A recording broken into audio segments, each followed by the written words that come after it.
오늘 우리가 묵상할 말씀은 마태복음 2장 1절부터 3절, 신약성경 2페이지입니다.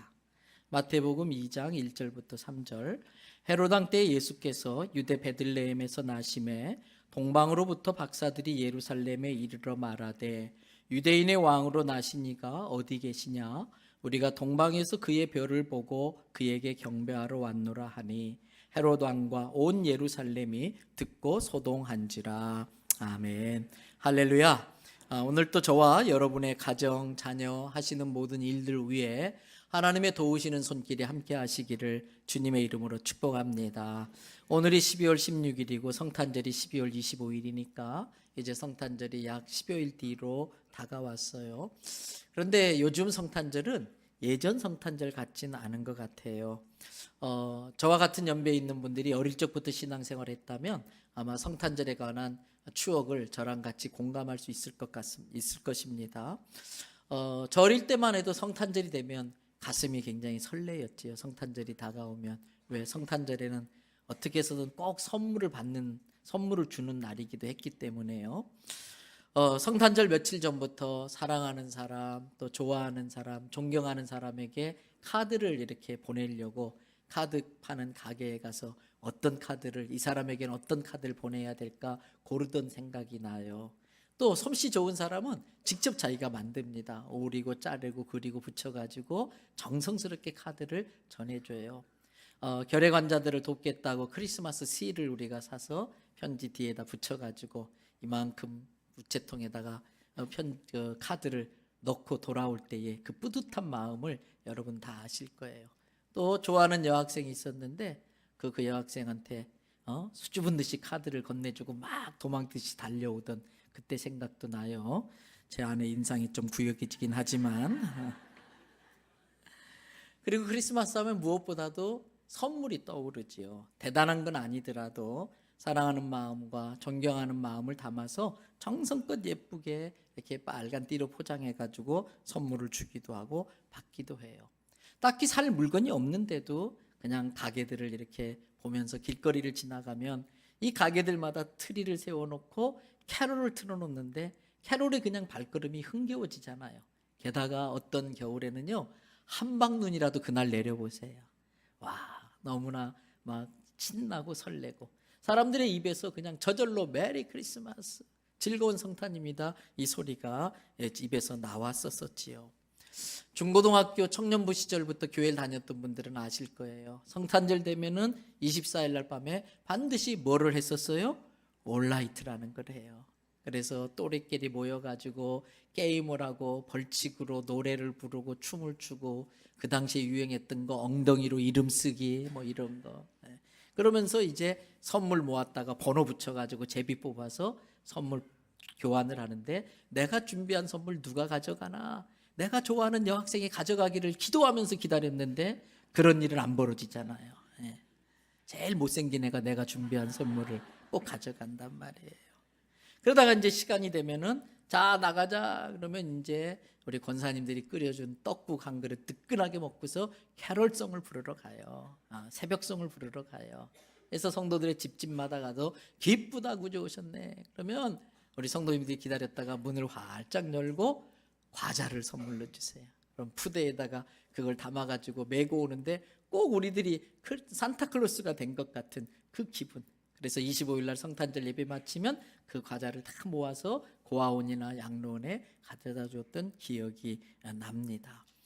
경험이 많으신 할머니 권사님들은 아이들이 추울 줄 알고 딱 그 시간 되면은 이제 문을 열고 잠깐 들어와서 몸 녹이고 가라. 그리고 들어가면요, 따끈따끈하게 불을 때 옆에서 아랫목을 데펴놓고 반드시 주는 게 있는데 세 알 두 알 들어간 단팥죽을 주세요. 밤새 버글버글 끓여서 뜨끈뜨끈한 그 달달한 단팥죽을 그 밤에 먹으면 얼마나 맛있는지 평생 잊을 수 없는 맛이 정말 우리 마음의 추억으로 있어요. 근데 요즘 성탄절은 그런 분위기가 없어졌잖아요. 성탄절의 의미도 모른 채 성탄절 시즌에 물건이라도 하나 더 팔아야겠다고 상술로 이용되고 있을 뿐이에요. 참 안타깝지요. 다행히 10여 년 전에 이 부산에서 광복동 크리스마스 트리 문화 축제가 시작됐는데 제 일에 아직도 생생해요. 당장 내일 개막해야 되는데 비가 와서 막 전구에 불이 안 들어와가지고 우리 위에 집사님 몇 분들 청년들이 사다리 타고 올라가서 그 광복동에 전기를 연결하고 일회 크리스마스 트리 축제를 시작했는데 벌써 10년이 됐어요. 올해 보니까 이 부산을 계기로 해서 이게 이제 유행이 돼가지고 서울 청계천을 비롯해서 동두천, 창원, 대전 할 것 없이 전국적으로 이제 시내 중심가에 트리를 이렇게 하는 걸 만드는 게 유행이 돼서 그나마 크리스마스 분위기를 다시 살리는 것 같아서 다행이라는 생각이 들긴 합니다. 미국의 경우에 오바마 대통령 시절에 종교적인 이유 때문에 메리 크리스마스라고 하는 인사말을 사용하지 않기로 합니다. 대신 해피 할로데이 그래가지고 행복한 휴일 이런 식으로 성탄 인사를 대신했었지요. 올해부터 트럼프 미국 대통령이 미국 해외에 나가 있는 장병들한테 성탄 카드를 보내는데 거기에다가 의도적으로 메리 크리스마스라는 인사말을 썼어요. 그리고 전 국민들이 보는 TV 방송에서 성탄 인사를 대통령이 하는데 메리 크리스마스라고 했는데 본인이 대통령 되면 꼭 그렇게 바꾸겠다고 약속한 것을 지킨 거지요. 개인적으로 좋아할 수도 있고 싫어할 수도 있지만 그 일은 참 잘한 것 같아요. 크리스마스의 분위기는 교회가 지켜야 됩니다. 성탄절의 분위기는 성도들이 지켜나가야 살려내야 되는 것입니다. 다시 사람들의 입에서 메리 크리스마스라고 하는 인사말이 오르내리게 해야 할 것입니다. 여러분 추석과 설날에 선물도 합니다마는 우리 그리스도인들에게 제일 큰 명절은 부활절과 성탄절이에요. 그래서 대단히 비싼 건 아니더라도 아주 자그마한 정성이라도 들여서 한 해 동안 애썼다고 고맙다고 감사하다고 이렇게 예쁘게 포장해서 선물을 주고받는 그 풍토를 다시 우리 성도들을 중심으로 만들어내야 되는 거예요. 그래서 우리 어린 아이들이 그리고 예수 안 믿는 사람들조차도 성탄절은 내가 교회 나가든 안 나가든 카드를 주고받고 선물하는 날이다라는 인식을 이렇게 심어줘야 되는 것이지요. 그런데 여러분 아십니까? 실은 첫 번 성탄절도 그렇게 썩 분위기가 좋지 않았었어요. 좋지 않은 정도가 아니라 아주 안 좋았습니다. 솔직히 말씀드리면 첫 번 성탄절은 모두의 마음에 큰 상처를 낸 비극적인 사건으로 첫 번 성탄절이 시작이 됩니다. 그 끔찍한 사건이 뭔지 아실 겁니다. 헤롯 왕이 베들레헴과 그 유대 지역 주변에 2살 이하의 남자아이들을 다 죽여버리는 어린아이 학살 사건이 바로 그 사건이에요. 오늘 본문을 보십시오. 마태복음 2장 1절과 2절인데 헤롯 왕 때의 동방으로부터 박사들이 예루살렘에 와서 물어봅니다. 뭐라고 물어봤느냐? 2절 말씀 보세요. 같이 한번 읽어보실까요? 유대인의 왕으로 나시니가 어디 계시냐? 우리가 동방에서 그의 별을 보고 그에게 경배하러 왔노라 하니. 유대인의 왕이 태어나셨다는데 그 왕이 어디 계십니까? 이 질문 하나에 예루살렘이 발칵 뒤집힌 거예요. 난리가 난 거예요. 왜? 그도 당연한 것이 지금 헤롯 왕이 버젓이 눈이 시뻘겋게 뜨고서 시퍼렇게 뜨고서 왕자에 앉아 있는데 새로운 왕이 태어났다니까 이건 뒤집어질 수밖에 없는 거지요.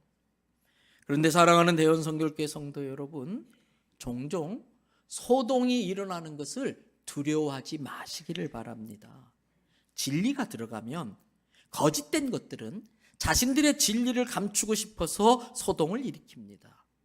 지금까지 잘못된 방법으로 자신들이 누렸던 그 기득권들을 유지하기 위하여 진리가 들어오지 못하게 막고 그 진리를 펼쳐지지 못하게 핍박하는 것입니다. 그래서 진리가 들어가면 소동이 일어날 수밖에 없는 것입니다. 우리 그리스도인들은 진리를 전하고 그 진리를 지키기 위하여 일어날 수밖에 없는 소동을 두려워해서는 안 됩니다. 예수님도 마태복음 10장 34절부터 35절에 이렇게 말씀하세요. 내가 세상에 화평을 주러 온 줄로 생각하지 말라. 화평이 아니요 검을 주러 왔노라. 내가 온 것은 사람이 그 아버지와 딸이 어머니와 며느리가 시어머니와 불화하게 하려 합니다. 심지어 누가복음 12장 53절에서는 아버지가 아들과 아들이 아버지와 어머니가 딸과 딸이 어머니와 시어머니가 며느리와 며느리가 시어머니와 분쟁하리라 하시니라 말할 정도였었어요. 실제로 그렇잖아요. 우리들 중에 처음 예수님을 믿는 분들, 자기 세대에서 처음 신앙을 받아들인 가정은 그것 때문에 많은 어려움을 겪잖아요. 집에서 쫓겨나기도 하고 핍박을 받아요. 제 청년 시절에 아는 자매 한 분이 있는데 예수님을 참 많이 사랑하는 자매였었어요. 근데 어느 날 집에서 끌려갔어요. 교회 왔다고. 그래가지고 이발소에 쓰는 남자 머리 깎는 바리깡이라는 걸로 머리를, 그 아가씨의 머리를 그냥 다 밀어버렸어요. 그 다음 주일날 이 자매가 머리 보자기를 쓰고 교회를 나왔더라고요. 그런 일을 겪는 분들이 있습니다. 여러분, 이러한 소동은 사도 바울 때에도 마찬가지였었어요. 복음을 전하기 위하여 사도 바울이 가는 곳곳마다 크고 작은 소동이 일어납니다. 사도행전 17장 13절을 보십시다. 다 같이 읽어보실까요? 데살로니가에 있는 유대인들은 바울이 하나님의 말씀을 베레아에서도 전하는 줄을 알고 거기도 가서 무리를 움직여 소동하게 하거늘. 데살로니가에서 복음을 전하는데 막 핍박을 하니까 베레아로 와가지고 복음을 전하는데 거기까지 쫓아와서 방해를 하는 거예요. 또 사도행전 21장 30절도 마찬가지예요. 온 성이 소동하여 백성이 달려와서 모여 바울을 잡아 성전 밖으로 끌고 나가니 문들이 곧 닫히니라. 복음을 전하지 못하게 막는 거예요. 그럼에도 불구하고 집안 식구들끼리 갈등이 있고 문제가 있어도 밀고 나가야 되는 이유가 뭘까? 그러한 소동이 가슴 아프긴 하지만 그래도 내 가정에 예수님이 구주로 들어와서 가족을 구원할 수만 있다면 그러한 갈등을 이겨내야 할 줄로 믿습니다. 여러분, 예수 믿고 나면 내 마음에도 갈등이 생겨요. 그전에는 죄로 생각되지 않았던 것들이 예수 믿고 나면 죄인 줄 알게 되는데 아직도 나는 그 죄를 짓고 싶은 욕망과 성향이 있어요. 그러다 보니까 해서는 안 돼 하는 이 하나님의 말씀과 부딪히니까 내 속에 갈등이 있을 수밖에 없지요. 그 갈등이 두려워서 포기하면 안 돼요. 예수님 믿은 지 얼마 안 됐는데 교회 오다가 접촉사고 나요. 아이고, 예수 믿으니까 이런 사고 나는갑다. 사단이 예수 못 믿게 하려고 그런 장난치는데 그걸 넘어서야 믿음이 크는 거예요. 여러분, 진리가 들어오면 소동이 일어날 수밖에 없습니다. 우리는 소동이 일어나는 게 두려워서 진리를 드러내는 일을 포기해서는 안 될 줄로 믿습니다. 어느 정도 소동이 일어날 것이 예상되어도 거짓은 거짓이라고 말할 수 있어야 돼. 아닌 것은 아니라고 담대히 외칠 수 있어야 되는 것입니다. 이러한 소동은 괜히 분란을 일으키고 사람들을 골치 아프게 만들고 피곤하게 하려고 하는 게 아니에요. 진리를 지키는 영적 싸움이기 때문에 이겨내야 되는 것입니다. 그래서 이런 싸움에는 영적인 파워, 스피리추얼 파워, 영역이 필요한 것이고요. 또 진리를 들고 나갈 때에 이런 소동이 일어날 걸 예견하고 철저히 기도로 영적 무장을 하고 나아가야 되는 것입니다. 다시 본문으로 돌아가 보십시다. 유대인의 왕이 어디서 태어났습니까? 이 질문에 이게 무슨 소리야? 깜짝 놀란 헤롯이 대제사장들과 서기관들을 모아놓고 긴급 회의를 하는 것입니다. 여러분, 그러면서 4절을 보시기 바랍니다. 왕이 모든 대제사장들과 백성의 서기관들을 모아 그리스도가 어디서 나겠느냐 물어봅니다. 성경의 전문가라고 하는 대제사장들과 서기관들이 대답합니다. 예, 전하, 미가 선지자의 예언에 의하면 유대 땅 베들레헴에서 메시아가 난다라고 예언되어져 있습니다. 여러분, 미가서 5장 2절을 근거로 하는 대답이었어요. 미가서 5장 2절에 어떤 예언이 나와 있나? 다 같이 한번 읽어보십시다. 베들레헴 에브라다야, 너는 유다 족속 중에 작을지라도 이스라엘을 다스릴 자가 내게서 내게로 나올 것이라. 그의 근본은 상고의 영원에 있느니라. 영원부터 계신 주님이 이스라엘을 다스릴 자로 메시아로 오겠다는 이 예언의 근거에서 대제사장들과 서기관들이 그 헤롯의 질문에 6절에 대답을 하는 거예요. 또 유대 땅 베들레헴아, 너는 유대 고을 중에서 가장 작지 아니하도다. 내게서 한 다스리는 자가 나와서 내 백성 이스라엘의 목자가 되리라 하였음이니라. 그런데 본문 7절 8절에 이 교활한 이 헤롯이 어떻게 반응하는지 보세요. 이에 헤롯이 가만히 박사들을 불러 별이 나타난 때를 자세히 묻고 베들레헴으로 보내며 이르되, 가서 아기에 대하여 자세히 알아보고 그 아기를 찾거든 내게 다시 와서 알려줘라. 나도 가서 그 아기 예수에게 경배를 해야겠다. 거짓말입니다. 새빨간 거짓말입니다. 새로 왕이 태어났다는 것을 알고 헤롯이 찾으면 죽이려고 한다는 것을 알고 숨어버릴까 봐 알리지 않고 은밀하게 박사들한테만 비밀스럽게 알거든 나한테 알려주라라고 지금 이야기하는 거예요. 왜? 아기 예수를 잡아 죽이려고. 사랑하는 대연성교회 성도 여러분, 이런 사단의 거짓말에 속지 마시기를 바랍니다. 우리에게 있는 이런 사단의 속임수에도 넘어가지 마시기를 바랍니다. 사단은 40일씩이나 금식 기도하신 예수님에게도 와서 유혹을 합니다. 이 돌을 떡으로 만들어 봐. 이 높은 성전 꼭대기에서 한번 뛰어내려 봐. 사람들이 대단하다고 할 거야. 나한테 절 한 번만 해. 그러면 내가 모든 부귀영화를 너한테 줄게라고 유혹할 정도예요. 이런 예수님도 유혹할 정도라면 우리들은 사단의 입장에서는 밥이지요, 밥. 우리들은 말할 것도 없지요. 사단은 지금도 아주 교활하고 그럴듯한 거짓말로 우리를 유혹하고 공갈로 협박하고 있다는 걸 아시기를 바랍니다. 사단의 공격이 안전한 사람은 아무도 없어요. 그래서 예수님은 누가복음 22장 40절에서 이렇게 말씀하세요. 유혹에 빠지지 않게 뭐 하라고요? 기도해라. 기도하는 사람은 유혹을 물리칠 수 있어요. 기도하지 않는 사람은 언젠간 무너지게 돼 있어요. 저는 요즘 새벽에 참 감사한 게 이 겨울이 시작됐는데도 새벽 기도에 많은 분들이 와서 기도하세요. 나라와 민족을 위해서, 또 우리 아픈 성도들을 위해서, 그리고 자녀들을 위해서 이렇게 기도해요. 기도하는 자가 반드시 사단의 공격에서 승리할 줄로 믿습니다. 사랑하는 대연성결교회 성도 여러분, 마귀의 유혹에 넘어가서 마귀에게 이용당하는 성도들이 아니라 마귀의 거짓말을 예수 그리스도의 말씀으로 들통나게 만들고 우리에게 부여하여 주신 예수 그리스도의 이름의 권세와 능력으로 마귀들을 대적하고 결박하고 이겨내는 성도 되기를 축복합니다.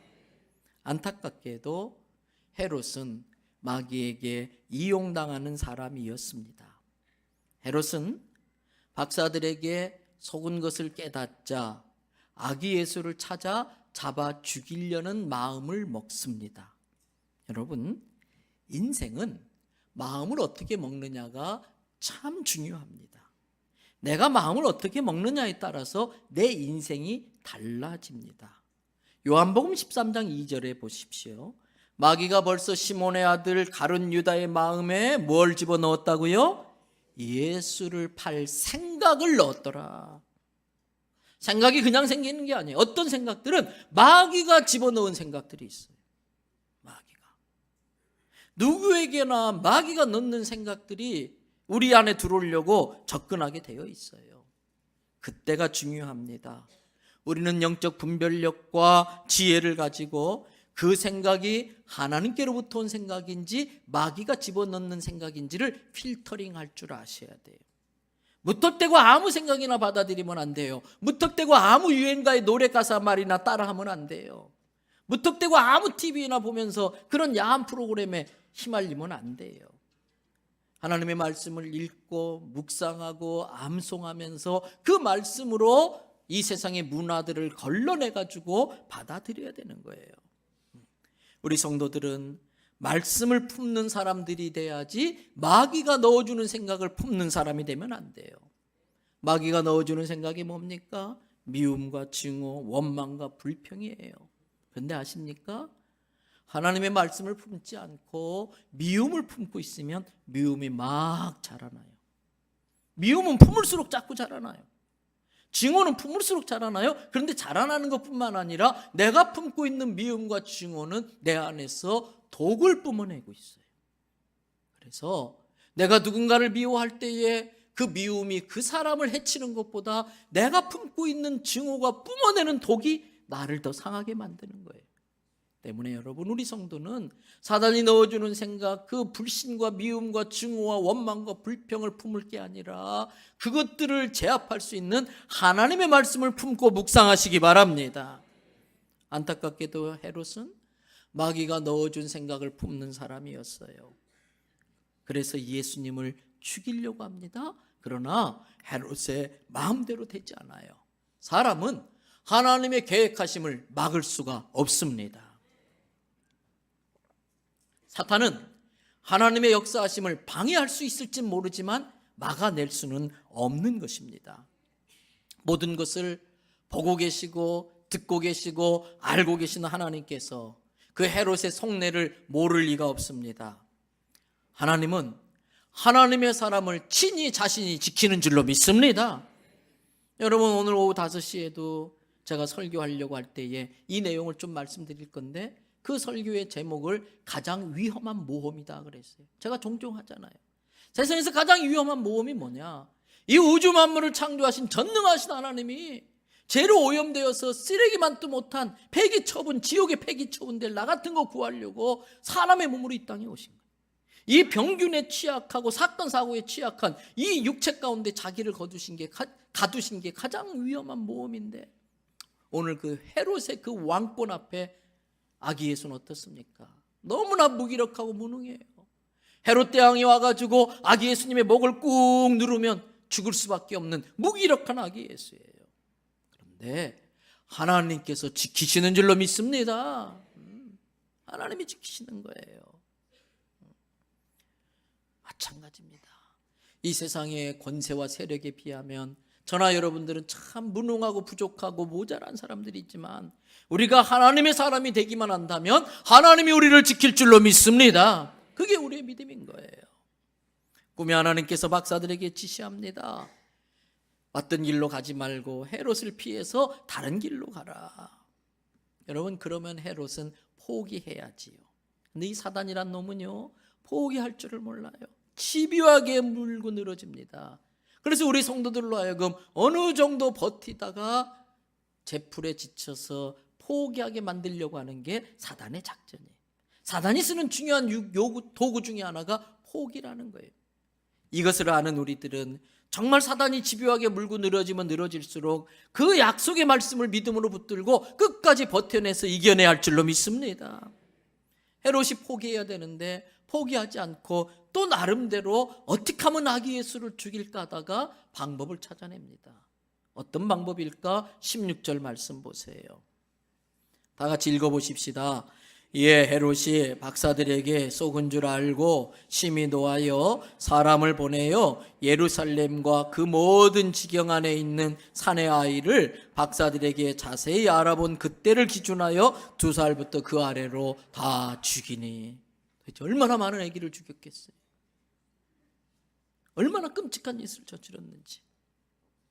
다행히 아기 예수님은 천사를 보내서 하나님의 인도하심으로 애굽에 피난해가지고 위기를 모면하긴 했습니다마는 18절에 나오는 예레미야 선지자 예언대로 그 당시 예루살렘에는 어린 자녀를 잃어버린 그 어머니들의 통곡 소리, 그렇게 기다렸던 그 손자를 헤롯 왕에게 죽임당하게 만든 할머니 할아버지들의 그 고통 소리가 예루살렘에 가득한 거예요. 그래서 첫 번 크리스마스는 아름답지 않았어요. 첫 번 크리스마스는 끔찍한 크리스마스였어요. 슬픈 크리스마스, 씻을 수 없는 가슴에 상처가 난 크리스마스였었어요. 그래서 오늘 설교의 제목이 뭡니까? 설교의 제목이 뭐예요? 첫 번 성탄의 비극이에요. 그러면 왜 이런 비극이 일어날 수밖에 없었을까? 첫째는요, 동방박사들의 선입견이 있었어요. 동방박사들의 방심함이 있었어요. 박사들이 예루살렘을 들르지 않고 끝까지 별을 보고서 베들레헴으로 바로 갔더라면은 억울하게 그 많은 어린 생명들을 죽이는 일이 일어나지 않았을 거예요. 근데 별을 잘 따라오자, 예루살렘에 가까이 오자, 이제부터 내가 잘 알아. 이제부터 별 안 봐도 돼. 이제부터 내비게이션 없어도 돼. 내가 전문가야. 내가 잘 할 수 있어. 별 보지 않고 자기 느낌 따라, 자기 생각 따라, 자기가 조사한 인터넷으로 검색한 거 그것 따라서 그냥 예루살렘으로 가고 만 거예요. 무슨 생각으로 그랬을까? 여러분, 그 박사들이 가진 생각이 뭔지 아세요? 왕이니까 왕은 당연히 어디에서 태어날 것이다? 왕궁에서 태어날 거다. 그러니까 당연히 왕궁이 있는 예루살렘으로 가면 되겠지. 이게 박사들의 생각이에요. 그래서 이제부터는 예루살렘은 별 보지 않고도 눈 감고도 갈 수 있어. 자기들이 다 안다고 그리고 예루살렘으로 단정 짓고 간 겁니다. 아닙니다. 성도들은 그러므로 잠시도 방심하면 안 돼요. 끝까지 진리의 말씀을 따라가야 할 줄로 믿습니다. 우리 모두는요, 수도인 예루살렘으로 가려고 하는 성향들이 있어요. 왜요?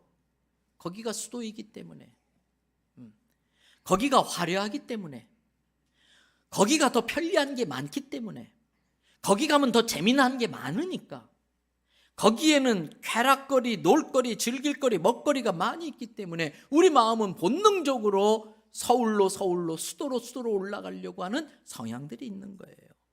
그러나 우리 그리스도인들은 화려한 곳을 찾아가는 사람들이 아니라 진리를 쫓아가는 사람들인 줄로 믿습니다. 우리들은 쾌락을 따라가는 사람들이 아니라 예수님을 따라가는 사람들이에요.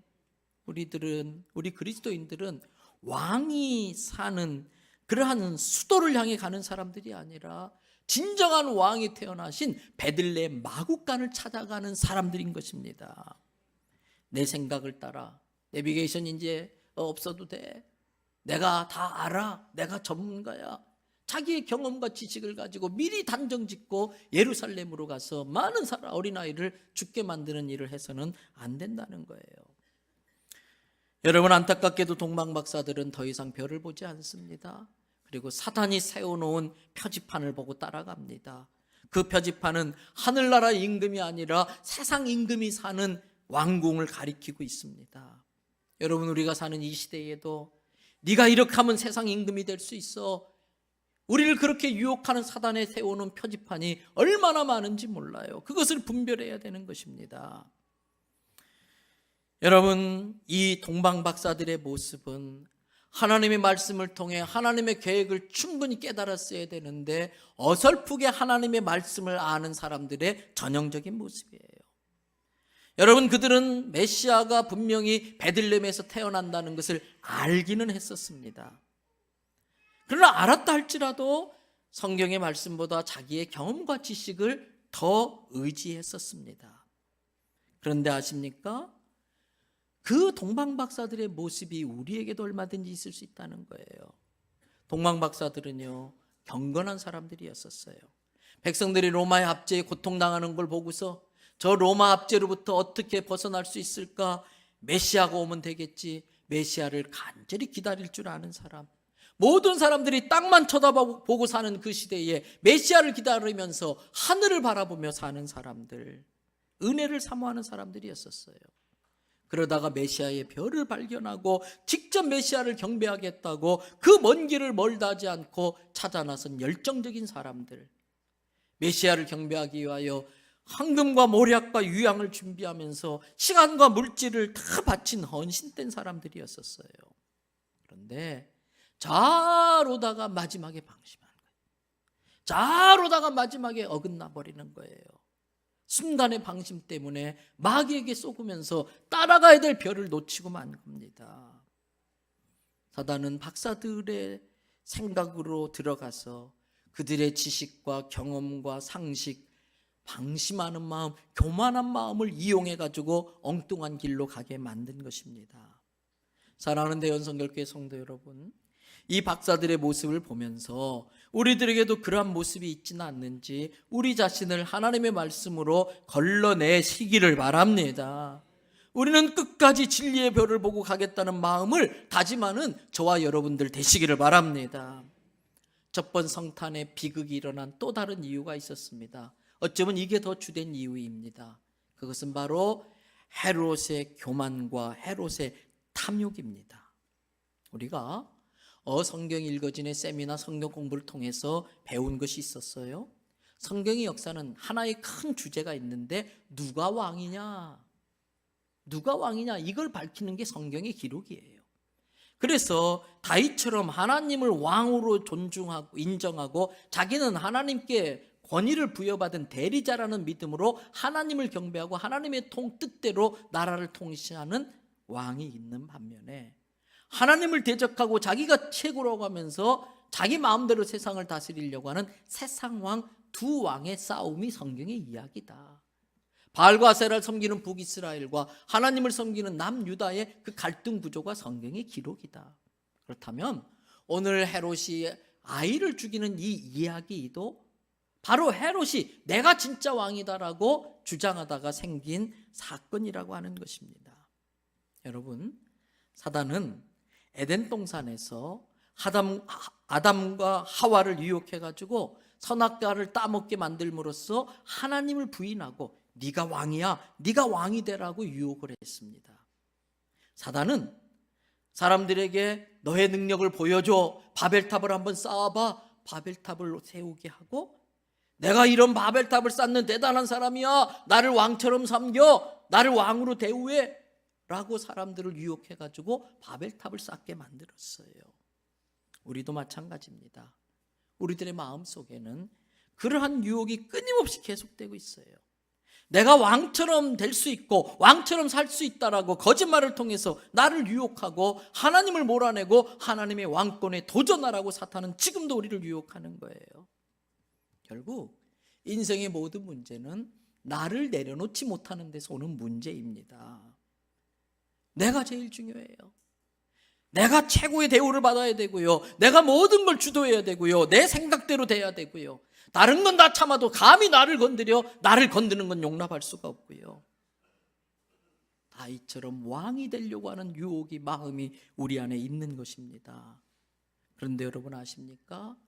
그런 마음을 가지고 수단 방법 가리지 않고 내가 왕의 자리에 오른다 한들 절대 행복하지 않습니다.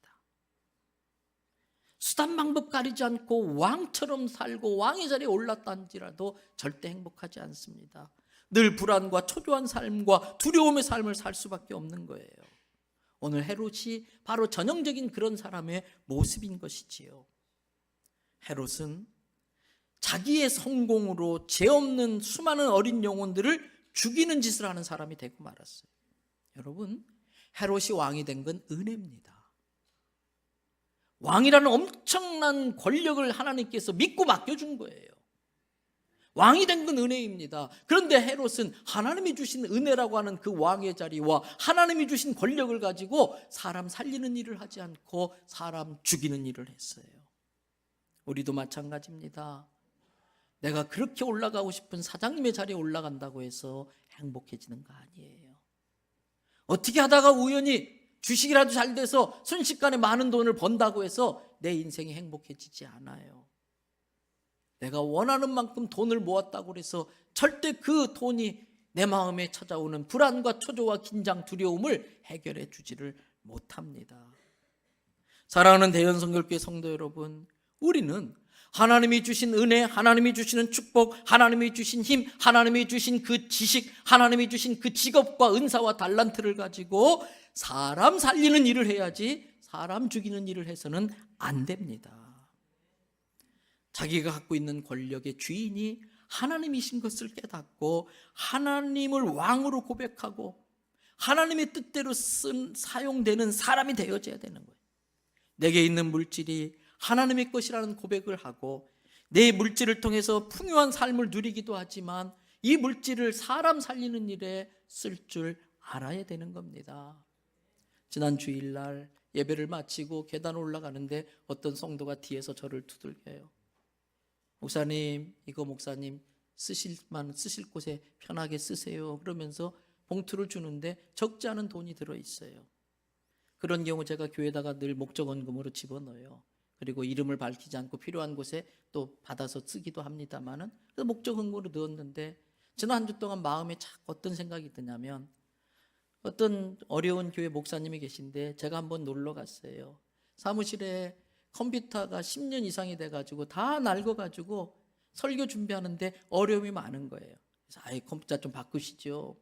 우리 교회 컴퓨터 박사님이 계신데 우리 방송실 박은택 장로님 아들 박생희 형제가 있어요. 그 이야기하면은 좀 직접 조립해서 싸게 해줘요. 그러니까 이 목사님이 알겠어요 목사님, 그럼 그렇게 부탁해요. 그래서 이제 전화를 해서 주문하라고 그랬는데 그날 밤에 사모님한테 전화 온 거예요. 목사님, 우리가 아직 그 돈을 마련할 수 없어서 나중에 할게요. 보류해 주세요. 그리고 지나갔는데 지난 한 주 동안 자꾸 마음에 걸리는 거예요. 그래서 제가 세영이한테 전화해서 빨리 준비해라. 그래서 주중에 가가지고 새 것으로 최신식 컴퓨터로 모니터도 그냥 에라 기분이다 제일 큰 거 이만한 거 해가지고 설치해주고 왔는데 얼마나 좋아하는지 몰라요. 얼마나 좋아하는지 몰라요. 그 컴퓨터를 통해서 생명의 말씀을 준비하고 그 목사님을 통해서 선포되어지는 많은 귀한 말씀을 통해서 죽어가는 생명들을 살려낼 줄로 믿습니다. 여러분, 내 직업, 내 은사, 내 달란트, 물질 가지고 사람 죽이는 일에 쓰면 안 돼. 해로처럼 되면 안 돼. 사람 살리는 일에 쓰임받아야 할 줄로 믿습니다. 이제 말씀 마칩니다. 이제 우리는 첫 번 성탄의 비극을 축제로 만드는 사람들이 되어야 합니다. 예수님은 온 인류의 죄를 대신 지시고 십자가에 죽으시고 온 인류에게 영원한 생명을 주시기 위하여 죽은 자 가운데서 3일 만에 부활하심으로 첫 번 성탄절의 비극을 축제로 바꾸어 주셨습니다. 그 예수님을 믿는 우리들이 이제는 올해의 성탄을 비극에서 축제로 만들어야 될 책임이 우리에게 있는 것입니다. 사람들의 입에서 다시 메리 크리스마스라고 인사하게 만들어야 하는 것입니다. 내가 만나는 사람들마다 성탄의 기쁜 소식을 알려야 될 책임이 우리에게 있는 것입니다. 내가 왕이 되려고 하는 마음, 내가 왕 노릇하려고 하는 마음을 이기자는 뜻에서 오랜만에 이기자 구호 한번 하고 기도할 거예요. 그런데 우리 교회 나온 지 얼마 안 되신 분은 이 이기자 구호가 뭔지 잘 모르시는데 제가 이제 아자 하면은 같이 아자 하는 거예요. 그래서 이기자 시작하면 이기자 세 번을 외치는데 왜 세 번이냐? 우리들에게는 첫 번째 이겨야 될 게 있어요. 모든 사람에게는 죄성이 있어요. 죄를 지으려고 하는 성향과 연약함 때문에 마귀의 유혹에 넘어가는 연약함이 우리에게 있어요. 첫 번째는 하나님의 말씀 붙들고 그 죄성과 연약함을 이겨내자. 두 번째는 모든 사람들은 마귀의 공격의 대상이에요. 그래서 달콤한 유혹으로 공갈 협박으로 우리를 쓰러뜨리려고 하는 그 마귀를 예수 이름의 권세로 대적하여 물리치자, 이겨내자. 그리고 세 번째, 겉으로는 아무렇지 않은 것 같지만 어느 가정이든 어떤 누구든 들어가 보면 마음 속상한 일이 다 있어요. 우리의 환경이 우리를 좌절시키고 절망하게 만드는데 감사함으로 그 환경을 이겨내고, 미성숙한 사람이 갑자기 내 인생에 뛰어들어와서 태클 걸어서 나를 힘들게 하지만은 내가 주님께 받은 은혜와 사랑으로서 용서함으로 그걸 이겨내는 승리의 삶을 살자는 뜻에서 세 가지 이기자 구호를 하자는 거예요. 자, 한번 해볼 겁니다. 아자! 사단이 간지럽다고 막 웃고 있어요. 다시 한번요. 아자! 시작! 이기자! 할렐루야! 기도하겠습니다. 여러분, 우리 모두에게는 왕이 되려고 하는 유혹이 있습니다. 마귀에게 거짓말에 쏘아가면 내가 왕인 줄 알고 하나님이 주신 은혜와 축복으로 오히려 사람들을 저주하고 사람들을 죽이려고 하는 마음이 우리에게 있어요. 그거 이겨내야 돼요. 이 세상을 비극적으로 살아가는 사람들이 있어요. 예수님이 오셔서 모든 아픔과 고통과 문제들을 가져가셨는데도 예수님을 몰라서 비극 속에 사는 사람들을 다시 성탄의 기쁨, 성탄의 축제로 끌어내야 되는 것입니다. 오늘 춥고 귀찮고 번거로울 수 있지만은, 많은 사람들이 모이지 않을 수 있지만은 우리 교회 성도들이라도 5시에 가서 예수님의 탄생을 기뻐하고 세상에 선포할 수 있으면 좋겠어요. 하나님, 우리 교회를 축복의 통로로 써달라고, 내 인생을 복의 근원으로 써달라고, 축제를 만드는 인생 되게 해달라고 같이 합심으로 기도하겠습니다. 은혜로우신 아버지 하나님, 참 감사합니다. 오늘도 저희들에게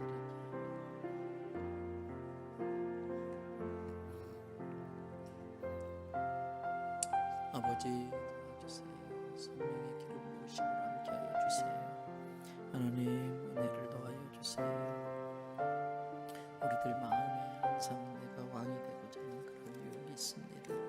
하나님, 도와주세요. 오 주여, 오 주여,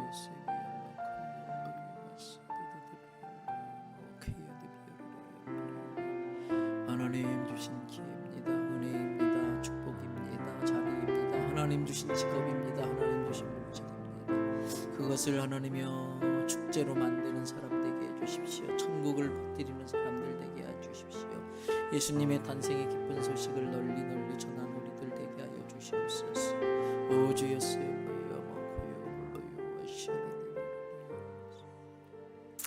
하나님 감사합니다. 예수님 몰랐다면 하루하루 의미 없이 다람쥐 쳇바퀴 도는 그러한 삶을 살았을 우리들인데, 예수님 몰랐었다면 마귀의 거짓말에 속아 자기가 왕인 줄 대단한 줄 알고 살다가 죄 가운데 오염되어 지옥에 폐기 처분될 수밖에 없었던 우리들인데, 이러한 우리를 끝까지 사랑하시되 포기하지 아니하시고 이 모습 이대로 사랑하시고 구원해 주신 그 은혜를 감사를 드립니다.